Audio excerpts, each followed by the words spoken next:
Hey guys, আজকের রিয়াকশনটা হবে দেশি জন উইক ভার্সন। সেটা হচ্ছে সোনু সুদের। সোনু সুদ নিজেই অ্যাক্টর, নিজেই ডিরেক্ট করছে। মুভির নাম হচ্ছে ফাতে। তো এটার টিজার বের হয়েছে, টিজারটার হচ্ছে রিয়াকশনটা দিব, তারপর হচ্ছে টিজারটা সম্পর্কে আমি বলবো। আগে হচ্ছে দেখে নেই, খুব বেশি এক্সাইটেড, কারণ অনেক দিন পর আসছে। অলওয়েজ হচ্ছে এন্টি হিরো তে অভিনয় করছে, কিন্তু সোনু সুদ কিন্তু রিয়েল হিরো। এটা যারা জানে ইনসিডেন্ট, রিয়েল কিন্তু বাস্তবে হিরো, মানে রিয়েল লাইফে হিরোদের মতো হচ্ছে কাজ করে বেড়ায়। তো আচ্ছা, আগে আমি হচ্ছে টিজারটার রিয়েকশনটা দিয়ে নেই, দেন হচ্ছে এটা সম্পর্কে বলি।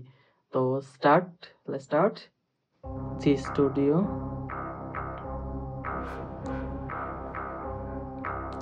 एक को मारा तो मुजरिम,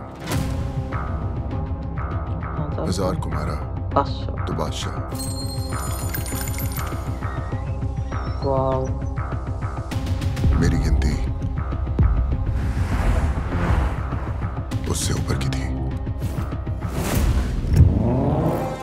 টাইটেল সেই। ওয়াও।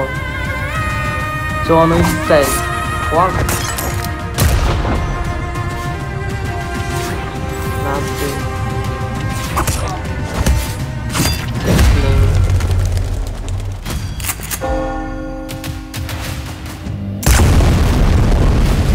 सोनू सूद। पति तुम करते क्या हो?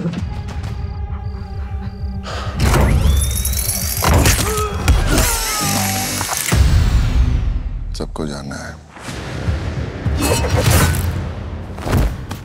10 জানুয়ারি ফাতে। ও মাই গড, ও মাই গড। লাইক সেই হয়েছে কিন্তু, পুরা জন উইক স্টাইল। তো ভাবতে পারি নাই যে আসলে অ্যাকশনটা এরকম হবে। আমি জাস্ট লাইক অনেকদিন আগে থেকে বলা হয়েছে যে সোনু সুদ একটা মুভি বের করতেছে, যে নিজেই ডিরেক্ট করবে, নিজেই হচ্ছে অভিনয় করবে। সেই মুভিটাতে হচ্ছে লাইক জন উইক স্টাইলের অ্যাকশন, বা হচ্ছে স্পাই ইউনিভার্সের যে মুভিগুলো, যেমন সালমান শাহরুখ, ঋত্বিক রোশন, টাইগার শ্রফ, এই টাইপের অ্যাক্টরস গুলো যখন হচ্ছে স্পাই ইউনিভার্সের মুভিগুলো করে, এটার অ্যাকশন অন্যরকম। রোহিত শেট্টি তো বেশিরভাগ ডিরেক্ট করে, এস রাজ, রোহিত শেট্টি।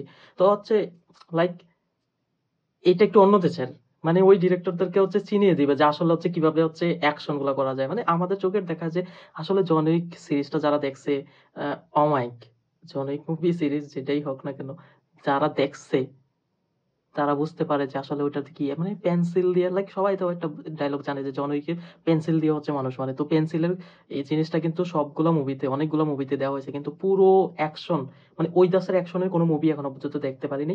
আর এই মুভিতে হচ্ছে টাইটেল গুলো যেভাবে শো করা হয়েছে, লাইক মনে হচ্ছে নেটফ্লিক্স এর মুভিগুলোর, ওই যে স্প্যানিশ, ফ্রান্সিস, ওই যে আমরা মানি হেস্ট মুভিগুলো দেখছি না, মানে মানি হেস্ট মুভি না, মানি হেস্ট সিরিজ, তো মানি হেস্ট সিরিজটা দেখছি না, তো ওই দাসের টাইটেল গুলো লাইক সব ঠেকাটাক খাস।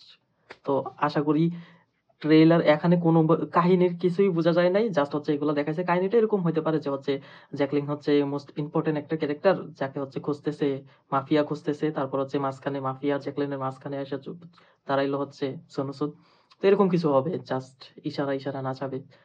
সেই মজা হবে। লাইক ট্রেলারটা আসলে বোঝা যাবে অ্যাকচুয়াল কাহিনী কি। তো ট্রেলারের জন্য অপেক্ষা করবো, আর ট্রেলারের পর হচ্ছে ডিরেক্ট মুভির জন্য অপেক্ষা করব। আশা করি মুভিটা সেই হবে।